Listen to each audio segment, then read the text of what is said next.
شخص مشہد میں کہتا ہے کہ میرے 2 بچے اللہ نے مجھے عطا کیے، دونوں بیٹیاں عطا کی، لیکن اس کے بعد بھی میری بیوی کو کئی بچے ہوئے، لیکن مسئلہ یہ تھا جب یہ بچے پیدا ہوتے تھے ان کو آکسیجن اور سانس لینے میں بڑی پرابلم ہوتی تھی، یہاں بچے مر جاتے تھے یا ان کو آکسیجن میں رکھنا پڑتا تھا۔ تو میں نے بیوی کے بہت سارے چیک اپ کروائے تو ڈاکٹرز نے کہا ان بیوی کا جو رحم ہے جہاں پہ بچہ ہوتا ہے وہ تھوڑا ایب نارمل ہے، وہ اس طرح ہے کہ وہاں آکسیجن صحیح نہیں جاتی، اور جو اگر بچہ وہاں رہے گا تو یہاں مر جائے گا، یہاں پیدا ہوگا اس کو سانس کے مسئلے ہوں گے۔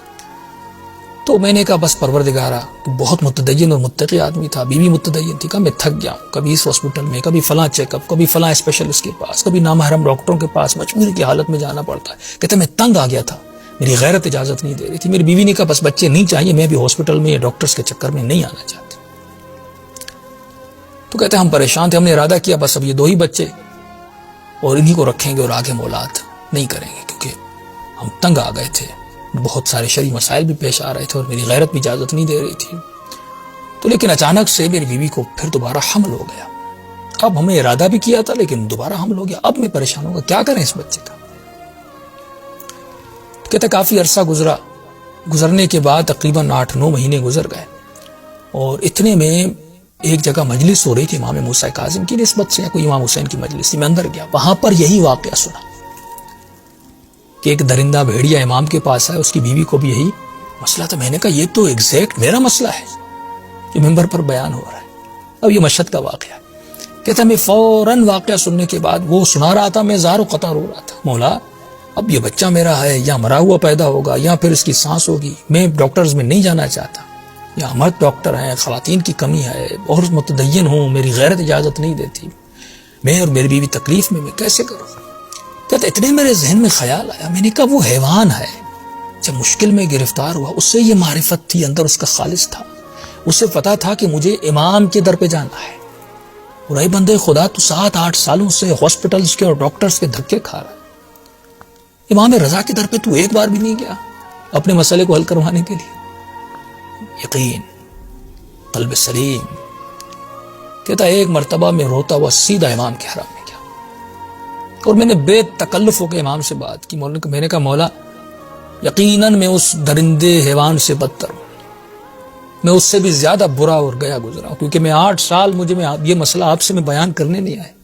ایک مرتبہ ہم ایسے سرسری بیان کرتے ہیں، ایک مرتبہ پوری کامل خالص صاف ستھری نیت کے ساتھ جاتے ہیں اور یقین کامل کے ساتھ جاتے ہیں، پھر انسان کی دعائیں قبول ہوتی ہیں۔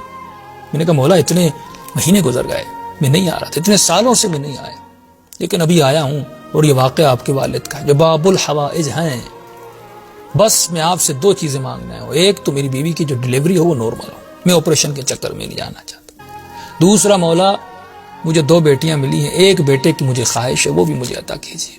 بس جسے حجت کر کے کوئی امام سے مانگتا ہے، میں نے ایسے حجت کر کے امام سے مانگا، اور میں نے کہا مولا وہ حیوان گیا اور آپ کے بابا نے دعا کی اور دعا قبول ہوئی، میں بھی آپ کے در پر آیا ہوں، ہاں میں اس حیوان سے بدتر ہوں لیکن آپ کا چاہنے والا، اور جاؤں تو کس کے در پر جاؤں۔ دیر آیا، مجھے بہت دیر ہو گئی آنے میں۔ انس بن مالک کے لیے ان کا ایک شاگرد تھا، کوئی میرے خیال میں 92 سال کا، امام کی خدمت میں آیا، اور چھٹے امام کی خدمت میں امام نے فرمایا کہاں تھے؟ تو میں آپ کا شاگرد بننا چاہتا ہوں۔ امام نے کہا اتنے 90 سال کا بوڑھا تھا۔ امام نے کہا علم حاصل کرنے آئے ہو؟ اس سے پہلے کہاں تھے؟ اس نے کہا اس سے پہلے انس بن مالک کے یہاں تھے۔ امام نے کہا اسی کے پاس چلے جا۔ جب انسان یہ توجہ نہیں کرتا، جب یہ محسوس نہیں کرتا، کیونکہ اس کا اندر خالص نہیں، ملاوٹی ہے۔ کہتا اتنا ہوا، اچانک میری بیوی کو تھوڑا عرصے گزرنے کے بعد اس کو درد شروع ہوا، میں فوراً ڈاکٹر کے پاس گیا۔ ڈاکٹر نے کہا اگر نارمل ڈیلیوری ہونی ہوگی تو 1-2 گھنٹے میں ہو جائے گی، اگر نہ ہوا 1-2 گھنٹے میں تو آپ کو ہاسپٹل لے آنا پڑے گا، پھر وہی آپریشن، وہ سارے چکروں میں آپ کو جانا پڑے گا۔ کہتا بیوی کو گھر لے آیا، اور جو ہے اس کے درد اور زیادہ ہوئے۔ اتنے میں نے اپنی بہن کو فون کیا کہ آپ جلدی گھر پہ آئیں، اور میں نے کہا آپ گھر پہ آئیں، اور میں گھر سے نکلا اپنی امی کو لینے کے لیے، کہیں ان کی والدہ کو لینے کے لیے، بیوی کی والدہ، کہیں ایسا نہ ہو کہ کل کوئی بچہ مر جائے یا بیوی کو کچھ ہو جائے تو وہ کہیں کہ آپ نے اکیلا چھوڑ دیا تھا۔ تو میں فوراً نکلا والدہ کو لینے کے لیے، تو راستے میں جیسے جا رہا تھا میری پھر نگاہ گنبد امام رضا پر پڑی۔ میں نے کہا مشکل وقت ہے، تم کہاں جا رہے ہو؟ فوراً میں امام رضا کے حرم میں گیا۔ حرم میں جا کر میں نے مولا کے سلانے پہ فوراً جا کے میں نے جا کر دعائے توسل پڑھی، اور میں نے کہا مولا وعدہ تو یاد ہے نا، میں نے آپ سے آ کر کہا تھا مجھے 2 چیزیں چاہیے، ایک تو نارمل ڈیلیوری ہے، دوسرا مجھے بیٹا چاہیے۔ میں نے دعائے توسل پڑھی، میں نے کوئی نماز نہیں پڑھی، کچھ بھی نہیں کیا، بس امام سے یہ کہا اور روتا۔ میں نے کہا مولا اب میں کہیں اور نہیں جاؤں گا، کہتا یہ دعا کر کے میں حرم سے نکلا اور نکلنے کے بعد میں گھر گیا. یہ واقعہ ہے جانے ہوئے شخص کا. میں گھر گیا, گھر کے دروازے پر پہنچا اور گھنٹی دی کہ دیکھوں اماں کی آئیں, بہن آئی کہ نہیں آئی. دروازہ کھولا تو میری بہن دروازے پر تھی, اور جیسے میں دروازے پہنچا کہا بھائی مبارک ہو. میں نے کیسی مبارک, کا بچہ پیدا بھی ہو گیا اور اللہ نے تجھے بیٹا عطا کیا ہے. کہ اتنا سننا تھا. اس کی بہن کہتے میں وہ گھر کے دروازے پر ہی بیٹھ گیا اور بلند بلند آواز میں رونے لگا. بے ضبط نہیں کر پا رہا تھا. بہن نے کہا کہ ہمسائے کیا کہیں گے, کیوں رو رہے ہو؟ کہ گھر کے اندر آؤ. کہ گھر کے اندر گیا, دیوار سے سرہانہ لگا کے بلند بلند رونے لگا. بہن نے کہا رو کیوں رہے, خوشی کا موقع.